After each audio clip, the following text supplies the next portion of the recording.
Hey everyone, welcome back to my channel. My name is Mandy, the Handmade Homeschooler, and today we're going to be talking about space-saving hacks when you homeschool. And a lot of times, there are so many of us that we just don't have a homeschool room, and I'm going to tell you how to kind of maximize the space that you have and to kind of make little adjustments and little things that I have done over the years that have really helped me when I didn't have a homeschool room, and that helped me even here in this room because it is quite small. But first, if it is your first time here, I want to welcome you to my channel and invite you to come over to my Facebook group that is down in the description box. It's free for all of my homeschool parent friends. And make sure that you hit the like and the subscribe button so you can get all kinds of videos about homeschooling, education, and children.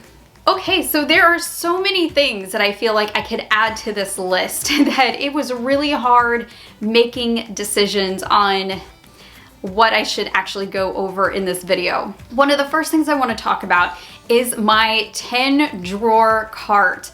I have 2 of these. I have had these since our first year of homeschooling. I got them on Amazon for maybe $30 or $40 a piece. And although they're not the greatest piece of craftsmanship, they serve a great purpose. It kept everything out of the way. Everything from when my youngest was little and needed those little counter bears, to paperwork, to just extra art supplies. And for a while, I kid you not, I actually got an extra one that was the rainbow one, and my kids actually store and organize their Legos by color in this thing in their bedroom, and it's so cool. I love this thing. So these 10 drawer carts are a great way to save a lot of space when you have multiple kids. And one of the things that I did with this was, because I have 2 kids, I made sure I got 2 of them. And the first year that we homeschooled, I actually put one subject in each drawer.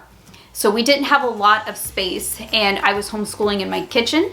So I put these things in my kitchen, and each drawer, 1 through 10, had something in it for each subject. So for example, drawer 1 had all of the English things in it. Drawer 2 maybe had history. Drawer 3 maybe had composition, you know, all the way down. And if there were drawers left, which there were, then we used it for extra supplies like writing utensils and extra paper, that type of thing.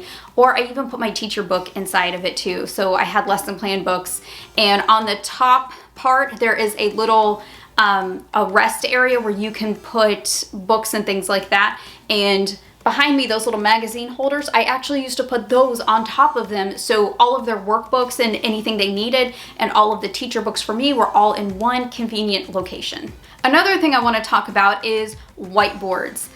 So sometimes you just really need a whiteboard, and there's 2 different whiteboards that I have had throughout my time as a teacher and as a homeschool teacher. I have had the one that you see behind me that goes straight onto the wall, but sometimes you don't have that kind of wall space, especially if you are homeschooling in your kitchen, in your living room, in kids' bedrooms or whatever. So there is a whiteboard that actually is a fold-out whiteboard, and you can fold it up and it just flattens and you can put it anywhere you want. And it's really thin. It can go, you know, under a piece of furniture. It can go behind a bookcase. It can go behind wherever you need it to go. But this thing is really super convenient for those of us who just don't have wall space to put a big whiteboard, or you just don't feel like putting a whiteboard, you know, above your dining room table. I totally get you, mamas. I totally understand that. So try something like that. They even have whiteboards that have wheels that you can just roll out, so you can store it in an extra bedroom or something and then just roll it out when you need to. There's all kinds of options on Amazon for, you know, people who don't have a lot of space, but you really do want a whiteboard. You can also have individual size whiteboards that are about the size of a piece of notebook paper. And this is great for when kids are learning basic math concepts, when they're really young and in elementary school. And it's also really great if you just want to write down a little schedule for your older kids and say, okay, this is what you need to accomplish today. Make sure you get it done, and then tomorrow wipe it clean and do it again. So I know you guys have seen this next one, the rolly cart. Oh my goodness, I have seen these everywhere. I don't have one personally, but I cannot tell you how many times I have been so tempted to buy myself a rolly cart.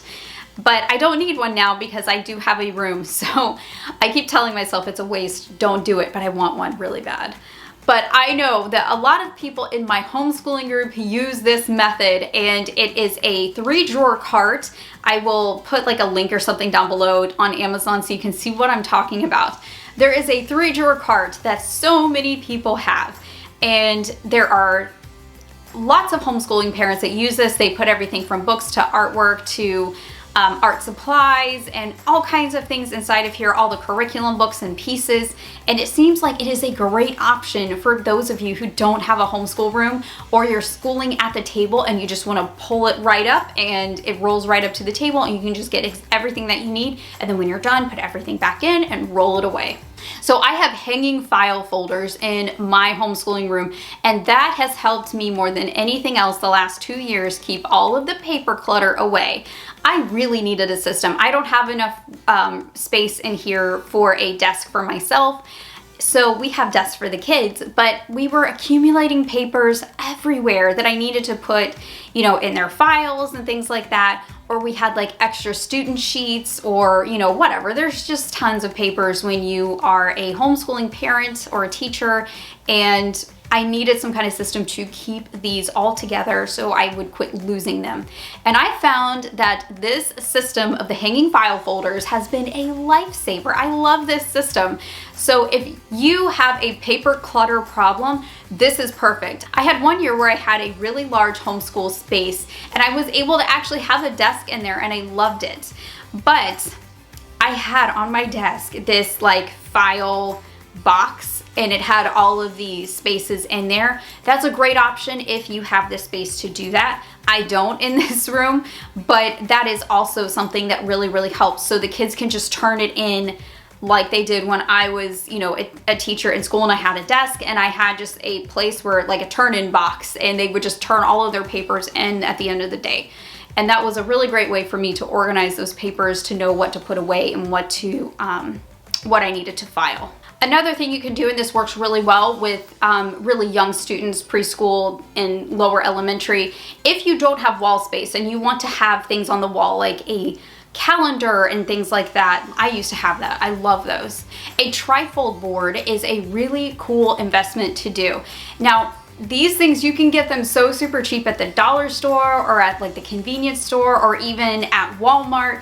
You can pick one of these up for like under $10, and they have ones that are like the 3 trifold that we would have for like science experiments. You can use those to print out sheets that you're going to be using and put them up there. You can decorate these things. I used bulletin board paper and border for these things, and it was so much fun. So try that if you are low on wall space and you want to have something really cool and fun. Now, one more thing you will not regret investing in is a bookshelf.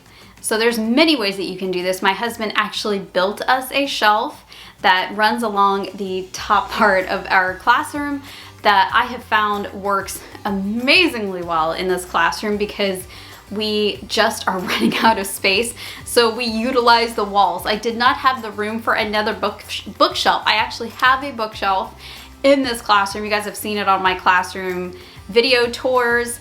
It is really old. I actually had this as a child in my own bedroom, and it's getting old, guys. So we couldn't figure out where to put another bookcase. So my husband actually built a shelf with stuff from Lowe's and Home Depot and put it up on the wall, and it's holding all of our picture books and other types of books that we need for our curriculum, but we just don't have the room for on this shelf. So you will not regret this. If you're schooling in your living room or the kitchen, a bookshelf is almost a must-have item. You need some place to put all of your curriculum books. So figure out where you want to put curriculum books. And if you have the money to do this, I really suggest investing in a good bookshelf. It's one of those things that you will have forever. And even after you stop homeschooling, you're gonna put your own books on it. So look at investing in a good bookshelf, and you will really enjoy having one of these for years to come. All right, guys, those are my biggest small space ideas. I hope that they were helpful. What do you do? Answer me below in the comments. What do you do that helps save space in your own classroom. Like, I want to know all of the things. So post them down below. Tell me what saves you the most amount of space and headache when it comes to small space homeschooling. That's all I got for today's video. I will see you guys in the next one, and happy homeschooling.